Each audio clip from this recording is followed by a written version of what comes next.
Alors, dans cette vidéo, nous allons voir ce qu'est une inéquation. Alors pour ceci, je vais d'abord faire un petit rappel, savoir ce qu'est une inégalité.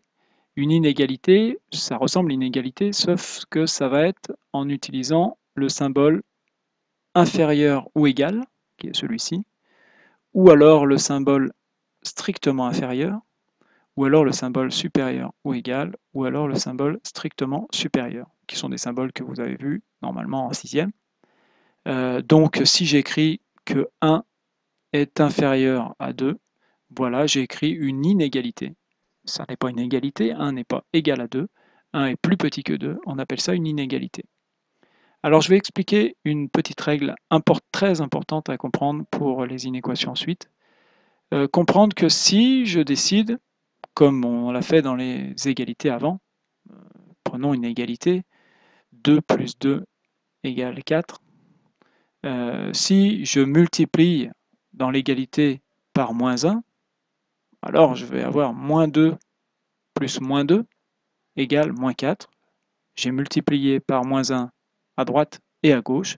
Et comme dans toutes les égalités, comme nous avons vu dans les équations avant, si on multiplie le membre de gauche et le membre de droite par le même nombre, l'égalité reste vraie. Et effectivement, moins 2, ça fait bien moins 4. Ici, dans les inégalités, si je multiplie par moins 1 à gauche, 1 fois moins 1, ça va être moins 1. En fait, je change le signe. Et si je multiplie par moins 1 à droite, 2 fois moins 1, donc si je multiplie par le même nombre à gauche et à droite, je vais obtenir moins 1 et moins 2 à droite. Si je garde le même signe, j'obtiens une inégalité qui est fausse, puisque je vous rappelle que si on fait une droite graduée, qu'on a le nombre 0, le nombre 1 et le nombre 2, on a bien effectivement le nombre 1 qui est plus petit que le nombre 2, le nombre moins 1 sera à l'opposé de 1, le nombre moins 2 sera à l'opposé de 2, le nombre moins 2 est donc plus petit que le nombre moins 1. Donc il est faux d'écrire que moins 1 est plus petit que moins 2. Donc en fait, moins 1 est plus grand que moins 2. Donc il faudra bien faire attention, là c'est faux, lorsque l'on voudra multiplier une inégalité, multiplier les deux membres d'une inégalité par un nombre négatif, il faudra penser à changer le signe, et donc ici à écrire que moins 1 est plus grand que moins 2. Et donc, il faudra bien comprendre que si x est plus petit que 2, alors moins x ne va pas être plus petit que moins 2, mais va être plus grand que moins 2 quand je multiplie les deux membres de l'inégalité par un nombre négatif. Forcément, il faudra changer le signe de l'inégalité. Si c'est inférieur ou égal, je choisis un nombre x plus petit que 2, donc je peux choisir 1, moins 1, moins 4, moins 7. Forcément, l'opposé du nombre x, lui, sera plus grand ou égal à moins 2. Il faut conserver, il faut être cohérent. Si on a un signe inférieur ou égal au départ, on obtient un signe supérieur ou égal ensuite. Donc voilà, ça c'était juste une petite parenthèse pour expliquer une règle que l'on va utiliser ensuite.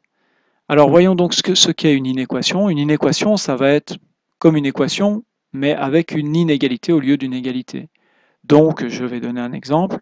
2x plus 3 inférieur à 4x moins 7. Voilà une inéquation. Résoudre, puisque il y a deux membres, le membre de gauche, le membre de droite, et au lieu d'avoir une égalité, on a une inégalité. Résoudre cette inéquation, ça va être trouver, comme pour les équations, toutes les valeurs pour lesquelles l'inégalité est vraie. Donc trouver toutes les valeurs de x pour lesquelles 2x plus 3 est plus petit que 4x moins 7. Donc là, c'est une inéquation du premier degré, puisqu'il n'y a pas de x au carré, à une inconnue, puisqu'il n'y a qu'un seul nombre que l'on ne connaît pas, puisqu'il n'y a qu'une seule lettre différente. Et nous allons voir comment résoudre cette inéquation. Alors, pour résoudre les inéquations, on appliquera exactement les mêmes règles que celles des équations. On aura le droit d'ajouter ou de soustraire un même nombre à chaque membre de l'inéquation.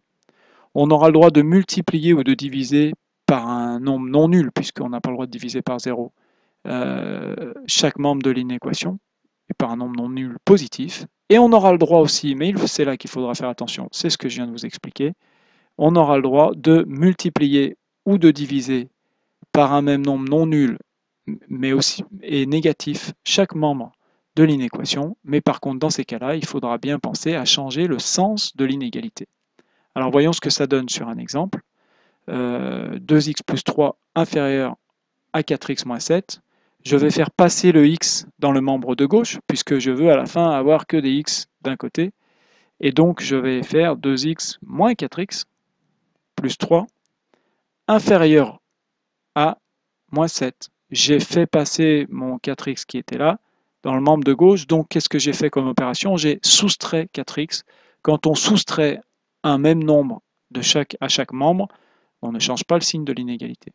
Ça va donc faire moins 2x plus 3 inférieur à moins 7. Ensuite, je veux me débarrasser du plus 3 qui est à gauche, donc je vais en faire faire moins 3 de chaque côté.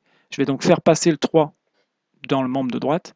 Ça va donc faire 2x inférieur à moins 7 moins 3, c'est-à-dire à moins 10.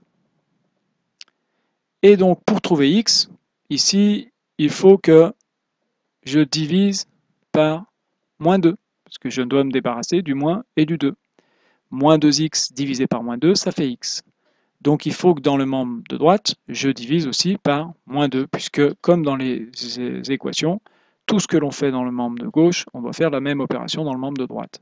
Sauf qu'ici, je divise par un nombre négatif, et de même que je l'ai expliqué avant pour les multiplications, si on divise ou que l'on multiplie par un nombre négatif, il faudra changer le sens de l'inégalité. Alors moins 10 divisé par moins 2, ça va faire plus 5, parce que 10 divisé par 2, ça fait 5, et négatif divisé par négatif, ça fait un nombre positif.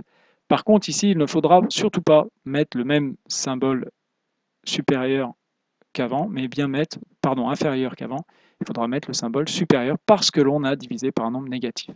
Si on avait divisé par un nombre positif, on laisse exactement le même, on ne change pas le sens de l'inégalité. Donc ici, nous avons trouvé les solutions de cette inéquation. Tous les nombres x qui sont supérieurs à 5 sont solutions de cette équation. Alors, on représentera les solutions de cette équation sur une droite graduée en traçant la droite graduée sur laquelle on fera toujours apparaître la valeur 0. La valeur ici déterminante qui est 5, donc on fera une graduation ou pas forcément, on peut mettre directement la valeur 5. Les nombres qui sont solutions de cette inéquation, ce sont tous les nombres qui sont plus grands que 5. Donc on va assurer la partie de la droite où il y a les nombres plus grands que 5. Il y a juste une question, c'est savoir le nombre qui est à la frontière, le nombre 5 est-il solution? Or là, l'inégalité est stricte, on dit, c'est-à-dire c'est x est supérieur, doit être supérieur à 5, c'est-à-dire il ne peut pas être égal à 5. Donc la valeur 5 n'est pas dans les solutions, donc on va mettre un crochet qui va être tourné du côté où il n'y a pas les solutions, c'est-à-dire du côté où on n'a pas assuré. Si le symbole que j'avais choisi au départ avait été inférieur ou égal, alors à la fin on aurait obtenu x supérieur ou égal à 5 et il aurait fallu tourner le crochet du côté des solutions. Je ferai un exemple de résolution dans la vidéo suivante.